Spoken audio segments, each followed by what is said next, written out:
नमस्कार दोस्तों, एक बार फिर से आपको हमारे इस चैनल में तहे दिल से स्वागत है।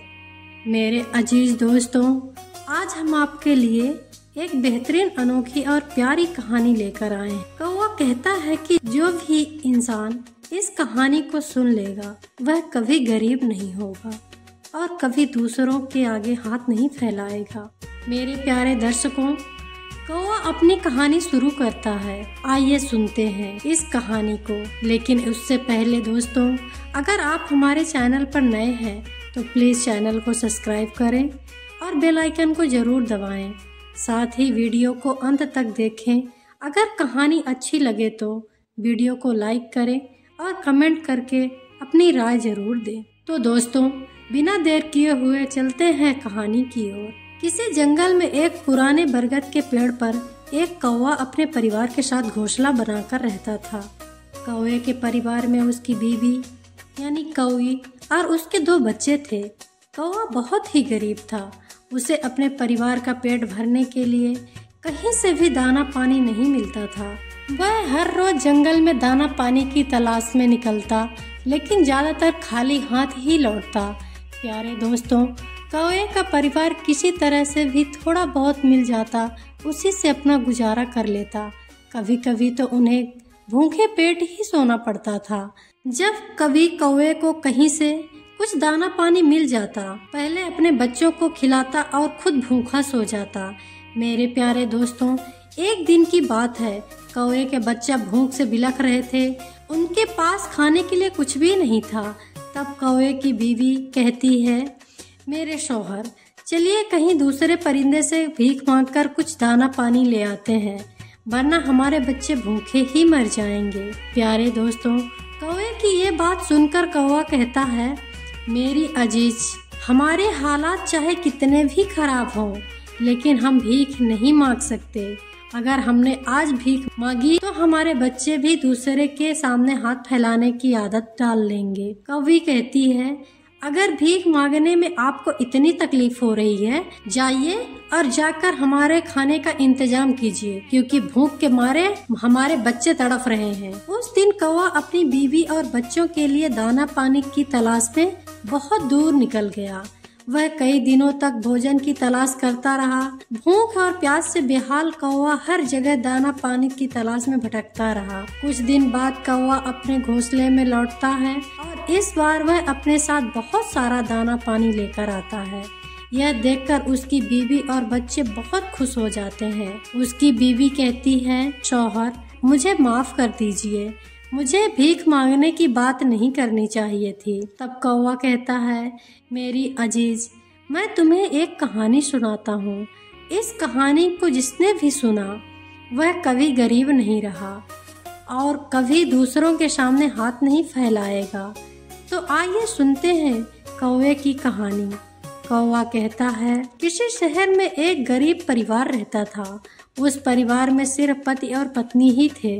वे एक कच्चे घर में रहते थे और किसी तरह अपनी जिंदगी बसर कर रहे थे। वह गरीब आदमी मेहनत मजदूरी करके अपनी बीवी का पेट भरता। समय गुजरता गया और एक दिन उसकी बीवी उम्मीद से हो जाती है।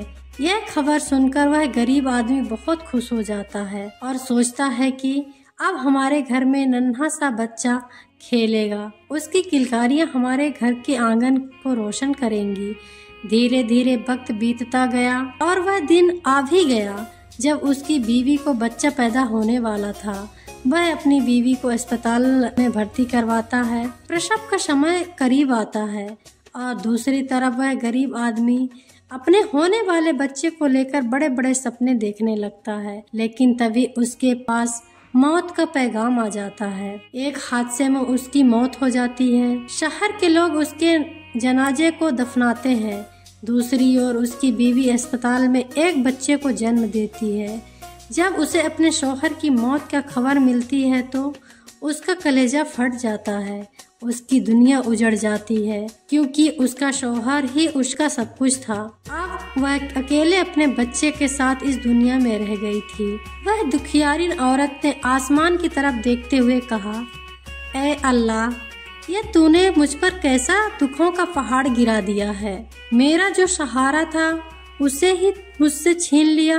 कम से कम इस बच्चे का तो ख्याल किया होता जिसका अभी जन्म ही भी नहीं हुआ था। पैदा होने से पहले तूने उसके सर से उसके बाप का साया हटा दिया। अब कौन इस बच्चे का पालन पोषण करेगा। प्यारे दोस्तों, कौवा आगे कहता है, वह बेचारी औरत अस्पताल में अपने शौहर को याद करके बुरी तरह से रो रही थी। उसे समझ में नहीं आ रहा था कि संतान के आने की खुशी मनाए या शौहर के जाने का गम। शहर के कुछ लोगों ने उसे समझाया, बहन, जन्म और मौत सब अल्लाह के हाथ में है, इसमें इंसान का कोई जोर नहीं चलता। यह कहा जाता है कि अल्लाह जो करता है अच्छा ही करता है, इसलिए जो चला गया उसके गम को छोड़ो और जो आया है उसके बारे में सोचो। धीरे धीरे लोगों की बातों से वह कुछ संभली है। कुछ देर बाद वह एक प्यारे से बेटे को जन्म देती है। बच्चे की किलकारियां सुनकर उसका गम कुछ हल्का होता है। वह सोचती है, अब मैं इस बेटे को पाल पोस कर बड़ा करूंगी और यही मेरा सहारा बनेगा। वह अपने बेटे को लेकर घर लौटती है। शहर के कुछ लोगों ने कुछ दिनों तक उसकी मदद की, लेकिन आखिर कब तक कोई मदद करता। धीरे धीरे सबने पीछे हटना शुरू कर दिया। वह औरत समझ चुकी थी कि दूसरों की मदद से जिंदगी ज्यादा दिन तक नहीं चल सकती। अगर उसे अपने बेटे को पालना है तो उसे खुद ही मेहनत करनी होगी। इसलिए वह औरत लोगों के घरों में सफाई और छोटे मोटे काम करने लगी। जो भी पैसे उसे मिलते उससे वह अपने बेटे के पेट पालती और उसका ख्याल रखती। समय बीतता गया, उसका बेटा धीरे धीरे बड़ा होने लगा। जब वह 4-5 साल का हुआ तो उसकी माँ ने उसे नगर के सरकारी स्कूल में दाखिला दिलवा दिया। उसने सोचा, मैं अपने बेटे को पढ़ा लिखा कर काबिल बना दूंगी ताकि उसे कभी किसी के सामने हाथ न फैलाना पड़े। प्यारे दोस्तों, कौवा आगे कहता है, मेहनती इंसान के लिए कोई मंजिल दूर नहीं होती, पढ़े लिखे इंसान के लिए कोई जगह पराई नहीं होती और मीठा बोलने के लिए कोई इंसान अजनबी नहीं होता। उस औरत का बेटा भी समझ चुका था, उसकी माँ ही घर की जिम्मेदारी को संभाल रही है। पूरी मेहनत से पढ़ाई करता और अपनी माँ का सहारा बनने का सपना देखता। धीरे धीरे वह बच्चा 11 साल का हो गया। एक दिन उसकी माँ बहुत बीमार पड़ गई। उसने सोचा कि यह कोई छोटी मोटी बीमारी होगी, इसलिए उसने इस पर ज्यादा ध्यान नहीं दिया। लेकिन धीरे धीरे उसकी तबीयत बिगड़ती चली गई। अब वह काम पर भी नहीं जा पा रही थी और घर में इतने पैसे भी नहीं थे कि वह अपना इलाज करवा सके। उसकी बिगड़ती हालत को देखकर उसका बेटा बहुत परेशान हो गया। वह कहता, अम्मी, आप फिक्र मत करो, मैं अभी डॉक्टर के पास जाकर दवाई लेकर आता हूँ। आप उसे खाएंगी, फिर आप जल्दी ठीक हो जाएंगी। बेटे की बात सुनकर उसकी माँ की आंखों में आंसू आ गया। उसने कहा, बेटा, तुम्हें कहीं जाने की जरूरत नहीं है, मेरा वक्त आ गया है। मैं तुम्हारे अब्बू के पास जाना चाहती हूँ, लेकिन जाने से पहले मेरी बात ध्यान रखना। जब तेरा जन्म नहीं हुआ था तब तेरे अब्बू और मैंने एक ख्वाब देखा था। हमने सोचा था कि हम अपने बेटे को पढ़ा लिखा कर काबिल बना देंगे ताकि उसे हमारी तरह गरीबी भरी जिंदगी न जीनी पड़े। बेटा, मैं इस ख्वाब को पूरा नहीं कर पाई, लेकिन तू इसे जरूर पूरा करना। कभी किसी के सामने हाथ मत फैलाना, कभी झूठ, बेईमानी या किसी गलत काम पर मत पड़ना, अपनी इज्जत को कभी मत खोना, मेहनत और ईमानदारी से अपना नाम रोशन करना। यह कहकर उसकी माँ ने अपने आखिरी सांस ली। नगर के लोगों ने उस औरत का अपने बेटे के हाथों से अंतिम संस्कार करवाया। अब वह बच्चा बिल्कुल अकेला हो गया था। उसके दूर दूर के रिश्तेदारों ने भी उसका ध्यान नहीं रखा, लेकिन उस बच्चे ने हार नहीं मानी। कुछ दिनों तक उसने अपनी माँ छोड़े हुए पैसों से गुजारा किया, लेकिन पैसे खत्म हो गए। अब उसके सामने एक ही रास्ता था,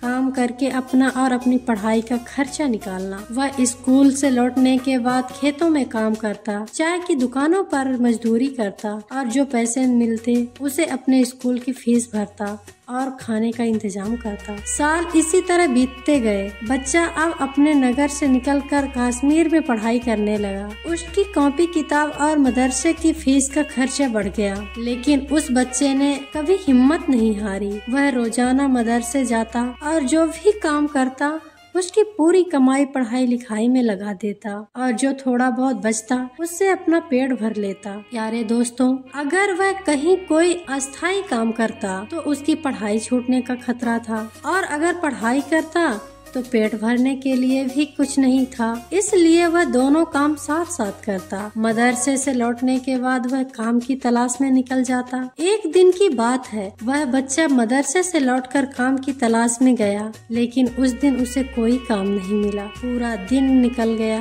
आखिरकार वह खाली हाथ घर लौट आया। जो पैसे थे उसने पहले से ही मदरसे की फीस भर चुकी थी। उसकी स्थिति वह थी कि रोज कमाओ रोज खाओ। जब उसे उस दिन कोई काम नहीं मिला तो उसे भूखे पेट ही सोना पड़ा। सिर्फ पानी पीकर वह सो गया। अगले दिन सुबह वह भूखा ही मदरसे गया। छुट्टी के बाद फिर काम की तलाश में निकल गया। उसने सोचा कल काम नहीं मिला, लेकिन आज मुझे जरूर कोई काम मिल जाएगा। प्यारे दोस्तों, लेकिन उसकी बदकिस्मती ने उसका साथ नहीं छोड़ा। उस दिन भी उसे कोई काम नहीं मिला। अब वह लगातार 2 दिन भूखे रहने के कारण उसकी हालात बिगड़ने लगे। भूख से बेचैन होकर एक पल के लिए उसके दिल में ख्याल आया कि क्यों न किसी से कुछ कर खा लिया जाए, लेकिन तभी उसे अपनी माँ की आखिरी बात याद आ गई। बेटा, चाहे कुछ भी हो जाए, कभी किसी से भीख मत मांगना, मेहनत से कमा कर खाना। वह बच्चा बड़ा खुददार था। उसके अंदर इतनी हिम्मत नहीं थी कि किसी से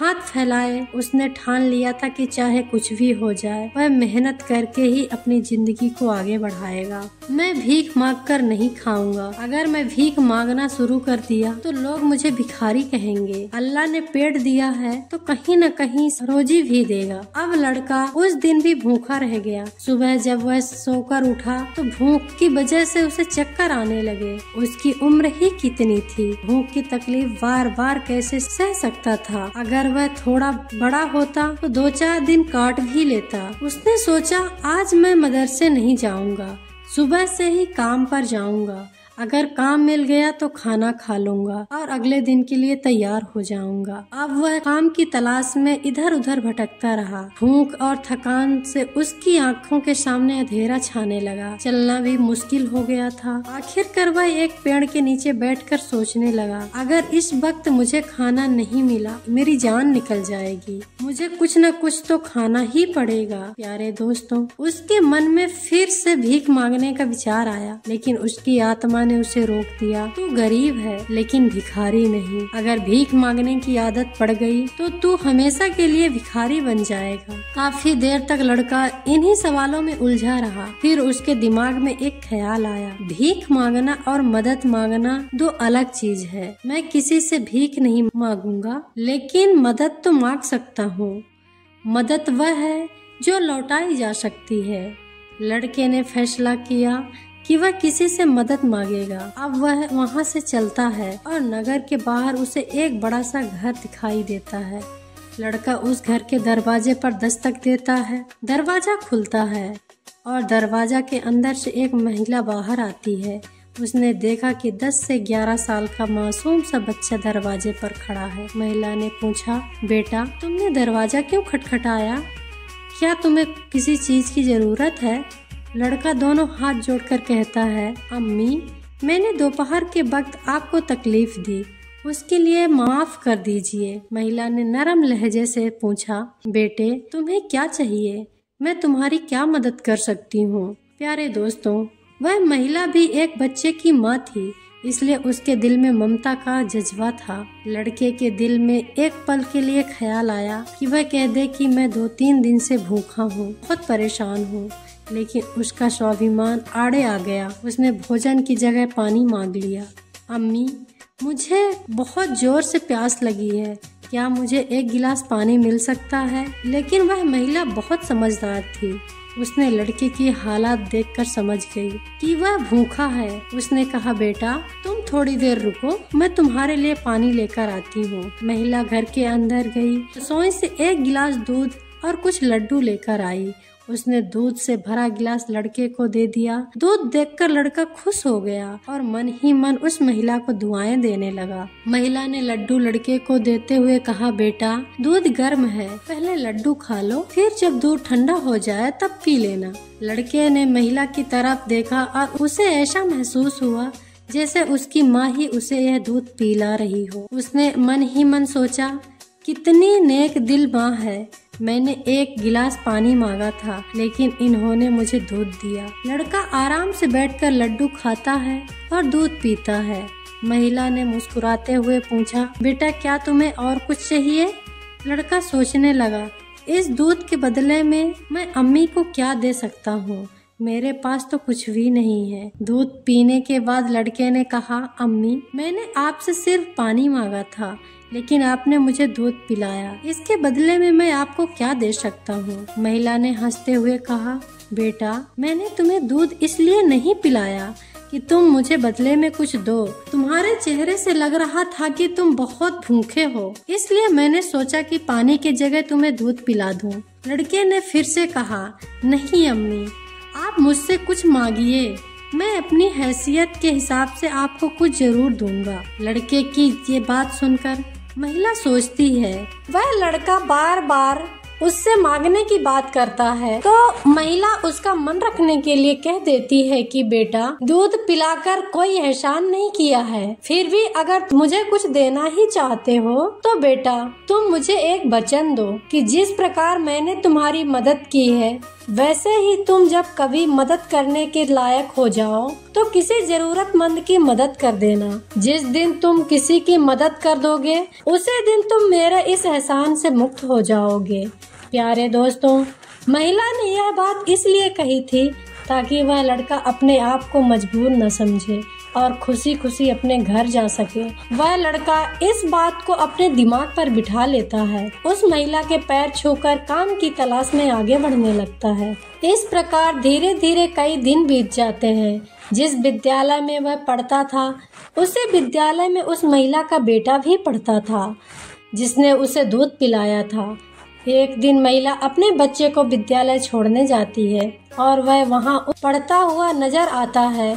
वह उसे पहचान लेती है और विद्यालय के मास्टर जी से पूछती है कि वह लड़का कौन है। मास्टर जी बताती हैं कि वह लड़का, उसका नाम रहीस है और वह बिना माता पिता का बेटा है। महिला को यह जानकर बहुत दुख होता है कि रहीस माता पिता दोनों बचपन में ही गुजर गए थे। महिला सोचती है जब इसके माँ बाप नहीं हैं तो फिर इसकी पढ़ाई का खर्च कौन उठाता होगा। तब विद्यालय के मास्टर जी बताते हैं रहीस बहुत अच्छा लड़का है, वह अपनी पढ़ाई का खर्चा खुद उठाता है और पढ़ाई में भी बहुत तेज है। वह मेहनत मजदूरी करता है और जब कभी उसकी फीस जमा करने में समस्या आती है तो हम लोग उस पर ज्यादा दबाव नहीं डालते। महिला का मन करुणा से भर जाता है। वह सोचती है कि ऐसे बच्चे की मदद तो करनी चाहिए। अभी उसे ख्याल आता है मैं इसे पैसे नहीं दे सकती क्योंकि यह बहुत ही खुददार और स्वाभिमानी है, लेकिन मैं एक तरीके से इसकी मदद कर सकती हूँ। वह मास्टर जी से कहती है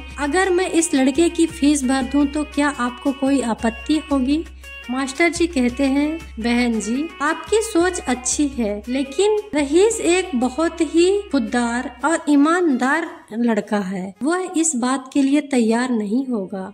महिला मास्टर जी से कहती है आप किसी तरह से उसे समझाइए, कहिए कि उसकी फीस सरकार ने माफ कर दी है। महिला हर साल रहीस की फीस जमा करती रहती है और उसकी मदद करती रहती है। इस प्रकार रहीस का पढ़ाई में मन लग गया और वह अपने खाने पीने के लिए दुकान पर काम करने लगा। कुछ साल बाद रहीस को शहर जाने की जरूरत पड़ जाती है। जब महिला को यह खबर मिलती है तो वह अपना आशीर्वाद देती है। रहीस शहर में अपनी पढ़ाई और काम को आगे बढ़ाता है। इसी दौरान महिला की तबीयत बिगड़ जाती है और उस अस्पताल में भर्ती कराया जाता है जहां डॉक्टर ने बताया कि महिला को कैंसर है। महिला का बेटा उसकी देखभाल करने में जुट जाता है, लेकिन इलाज के के खर्च से परेशान है। वह एक बड़े शहर में इलाज के लिए महिला को ले जाता है। शहर में जाकर उसकी हालत में बहुत सुधार होता है, लेकिन खर्च बहुत बढ़ जाता है। वह बेटे की चिंता करते हुए कहती है,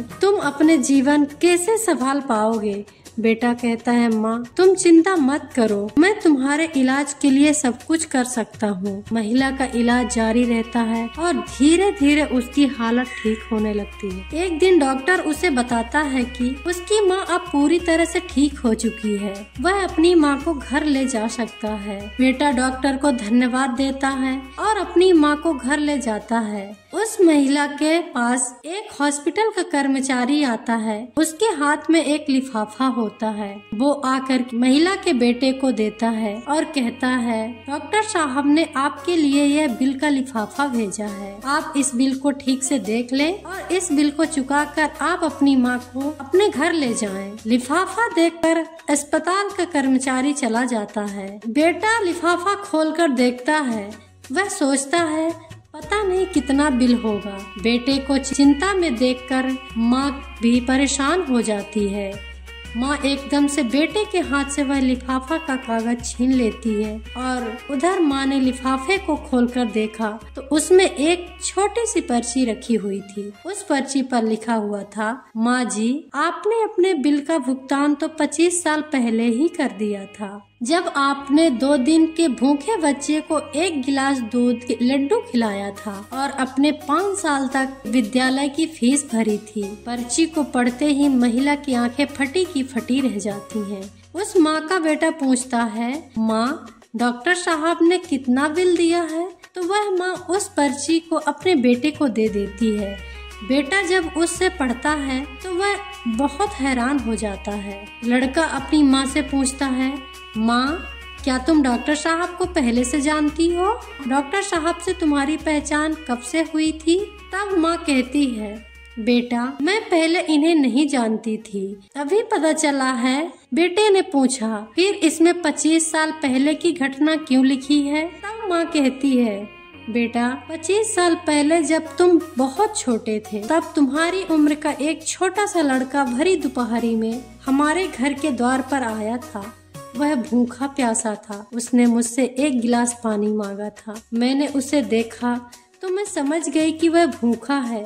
मैं रसोई में गई और रसोई से दूध और लड्डू लाकर उसे खाने को दे दिया। वह कई दिनों से भूखा था। उसने दूध तो पी लिया पर वह मुझसे कहने लगा, माँ तुम्हारा एहसान मैं कैसे चुका पाऊंगा? तो मैंने उसका मन समझने के लिए कह दिया था कि बेटा जिस प्रकार मैंने आज तुम्हारी बुरी समय में तुम्हारी मदद की हूँ, उसी तरह तुम बड़े हो जाओ और मदद करने लायक हो जाओ, तुम भी किसी जरूरतमंद की मदद कर देना। मुझे क्या पता था कि वही लड़का जिसे मैंने 1 गिलास दूध पिलाया था 25 साल बाद इतना बड़ा डॉक्टर बनकर मेरी मदद करेगा। लोग तो आज लेकर कल ही भूल जाते हैं, लेकिन उस बच्चे ने मेरा वह एहसान आज तक याद रखा। मैं इस बात को सोचकर बड़ी हैरान हूँ कि डॉक्टर साहब ही वह बच्चा है। प्रिय दर्शकों, इधर माँ बेटे आपस में बातचीत कर रहे थे कि उधर वही डॉक्टर साहब उसके पीछे खड़े होकर उनकी बातें सुन रहे थे। उनकी आंखों में आंसू थे। बचपन का वह समय आ रहा था जब वह भूखे प्यासे उनके दरवाजे पर पहुंचे थे। डॉक्टर साहब आगे बढ़कर उस माँ को प्रणाम करते हैं और कहते हैं, माँ मैं वही छोटा सा बच्चा हूँ जिसे तुमने ममता भरी छांव में बिठाकर दूध पिलाया था। तुम्हारे कहे हुए शब्द आज भी हमारे कानों में गूंजते हैं। मैंने अपनी जिंदगी में बहुत दुख देखा है, लेकिन कभी हिम्मत नहीं हारी। मैं तुम्हारा बहुत बड़ा कर्जदार हूँ। यदि तुम मेरी विद्यालय की फीस नहीं भरती तो आज मैं इतना बड़ा डॉक्टर नहीं बन पाता। माँ यह तुम्हारी ही देन है। मैंने तो तुम्हें उसी दिन अपनी माँ मान लिया था जिस दिन तुमने ममता भरी छांव में बिठाकर मुझ भूखे को दूध पिलाया था। इतना कहने के बाद डॉक्टर साहब वह सारे पैसे लौटा देते हैं जो माँ की दवाई में खर्च हुए थे और बूढ़ी माँ के चरणों में अपना सिर रख देते हैं। वह माँ डॉक्टर साहब को उठाकर अपने सीने से लगा लेती है।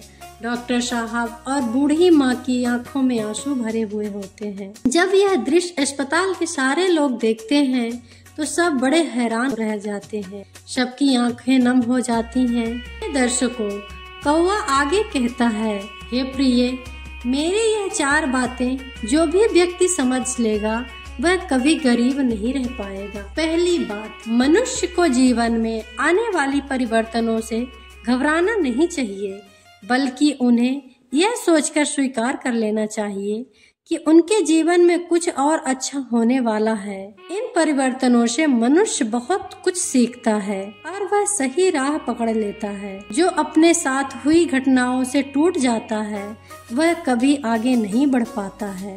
दूसरी बात, अंधेरा चाहे कितना ही घना क्यों न हो, एक छोटा सा दीपक उसे मिटा डालता है। उसी तरह अगर जीवन में कुछ अंधेरा आ जाए तो एक ज्ञान रूपी दीपक से अंधेरे को मिटाकर सही रास्ता ढूंढा जा सकता है। एक ज्ञान वही निधि है, रंग से राजा बना देती है, को सही मार्ग दिखा देती है। तीसरी बात, आप दूसरों का भला कीजिए, दूसरों पर दया करिए, तुम्हारा भला अपने आप होता चला जाएगा। आपको अपने जीवन में अगर किसी की मदद करने के सौभाग्य मिले तो जरूर करना। कहते हैं डूबते को तिनके का सहारा बहुत हो सकता है।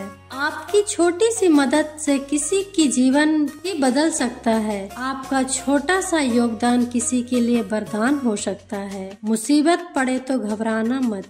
जब एक रास्ता बंद हो जाता है तो 10 खुल जाते हैं। जीवन में खार तभी आता है जब मनुष्य दुख और मुसीबत की भट्ठी में तपता है। कष्ट सहन करने के बाद ही मनुष्य को अनुभव मिलता है और यह अनुभव बहुत कम आता है। चौथी बात, मनुष्य के दिन चाहे कितने भी कठिनाई उसके जीवन में आए, परंतु उसे कभी भीख मांग कर खाना नहीं चाहिए। भीख मांग कर खाने वाला अपनी ही नजरों में गिर जाता है और जब वह भीख मांग कर खाता है तो उसकी आदत हो जाती है बिना मेहनत किए खाने की। इसीलिए मनुष्य को हमेशा मेहनत करके ही खाना चाहिए, तभी मनुष्य सफल और आत्मनिर्भर बनता है। प्रिय दर्शकों, हमारी आज की यह कहानी यहीं तक समाप्त होती है। हमें उम्मीद है कि आपको यह कहानी पसंद आई होगी। अगर ये वीडियो पसंद आया है तो प्लीज लाइक जरूर करें। चैनल को सब्सक्राइब नहीं किया है अभी तक तो सब्सक्राइब कर लें, ताकि हम इसी तरह से आपको नई नई कहानी जानकारियों के साथ और हमारे ज्ञान के वर्धक के लिए जो लाभकारी है तो हम लाते रहेंगे और आप तक पहुंचाते रहेंगे, आपको मिल जाए। इसलिए आप चैनल सब्सक्राइब करने के बाद बेल आइकन को जरूर दबा लें। Thank you for watching. जय हिंद, जय भारत।